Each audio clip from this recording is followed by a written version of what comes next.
Have you ever heard of the myth that gave birth to the term narcissism? The word narcissism means excessive self-love or vanity, and it originates from the tragic story of a young man named Narcissus in Greek mythology, whose beauty was both a gift and a curse. In Greek mythology, few figures depict the dangers of excessive pride and self-love as vividly as Narcissus. His story serves as both a cautionary tale and a reflection on the complexities of human emotions, beauty, and identity. Are you ready to uncover the truth behind Narcissus's fatal flaw? Let's begin.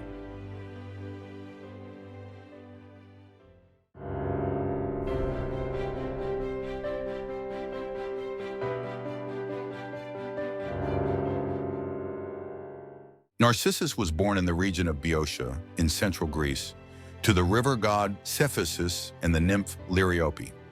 From the moment of his birth, it was clear that Narcissus's future would either lead to great success or great suffering. Worried about his future, his mother sought the prophecy of Tiresias, a blind seer. Tiresias foretold that Narcissus would live a long life, but only as long as he never recognized his true self. As Narcissus grew, his stunning beauty began to spread by word of mouth. His flawless features enchanted all who saw him. Both men and women sought his love, but Narcissus rejected them all. He believed that no one could match his beauty and that no one was worthy of his love. This arrogance made him indifferent to the feelings of others. Echo was a nymph known for her constant talkativeness and beautiful voice, traits that won her favor with the goddess Aphrodite. However, one day Echo distracted the goddess Hera by trying to hide the affairs of her husband Zeus with other nymphs. Hera, enraged, cursed Echo so that she would only be able to repeat the last words spoken by others and could no longer form her own sentences. One day, as Narcissus was hunting in the forest, the mountain nymph Echo saw him. Despite her limitation, Echo desperately fell in love with Narcissus at first sight. Too shy to approach him, she watched him from afar. Eventually, Narcissus noticed he was being followed and called out, "Who's there? Who's there?" Echo repeated, approaching him. This strange exchange continued until Echo finally revealed herself and tried to embrace Narcissus. But Narcissus coldly pushed her away, saying, "Leave me alone. I could never love someone like you." Heartbroken, Echo fled into the forest. She melted away with grief and disappeared, leaving behind only the sound of her voice, which forever echoed the words of others. Narcissus's rejection of Echo was not his first cruelty, but it was the most tragic. Other nymphs prayed to Nemesis for revenge against Narcissus's heartlessness. His cruelty reached the ears of Nemesis, the goddess of vengeance and divine justice. Nemesis decided that the time had come to humble the arrogant youth. One day, Nemesis led Narcissus to a clear, still pool of water. Exhausted and thirsty from hunting, Narcissus bent down to drink.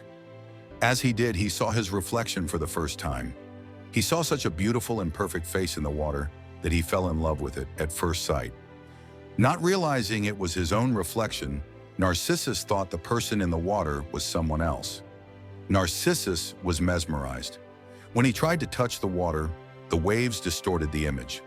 Desperately, he waited for the water to calm and continued to gaze at his reflection. He called to the image, but received no reply. Days turned into weeks, and Narcissus remained by the pool. He refused to eat or drink. His love for the unreachable figure consumed him. Realizing that his desires were hopeless, Narcissus cried out, "Oh, beautiful one, I cannot live without you." In some versions of the story, Narcissus, unable to bear his sorrow, ends his life. In others, he simply fades away and is replaced by a white and golden flower, the narcissus. In some versions, the gods, pitying his grief, turn him into a flower that could forever gaze upon his own reflection.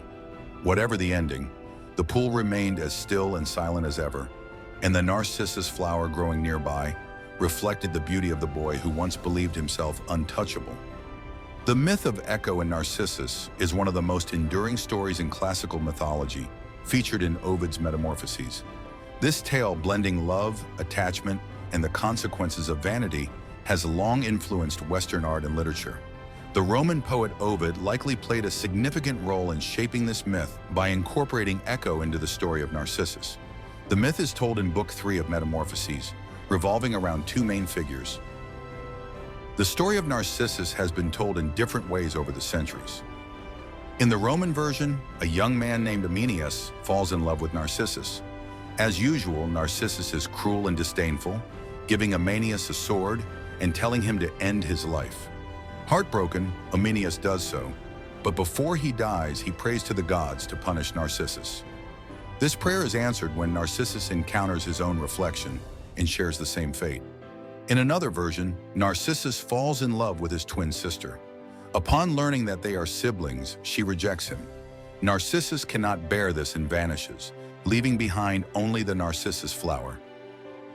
The story of Narcissus has endured for centuries, inspiring art, literature, and psychology. The term narcissism is derived from his name to describe individuals who are excessively self-centered. Artists such as Caravaggio immortalized Narcissus in their paintings, and his story has been retold countless times in poems, plays, and modern media.